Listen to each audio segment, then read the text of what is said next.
What's up and welcome back to the Easy Unreal. Today I'm going to show you a quick and easy way to change the size of the sun in Unreal Engine 5. It's a really small tweak that you can make a big difference in your game visuals.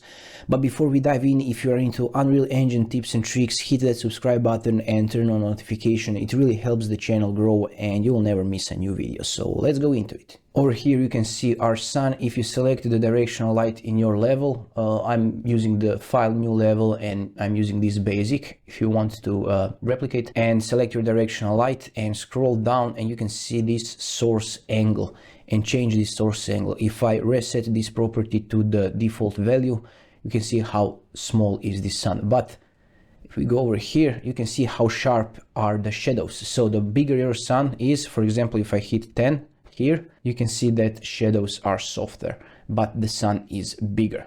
And this is how you change the size of the sun. You can go really big, for example, 50. And this is it. This is how you change the size of the sun, of the default sun in Unreal Engine 5. If you find this helpful, let me know in the comments below. Drop some likes and subscribe for new videos, new tips like this. Thanks for watching and have a nice day. Bye bye.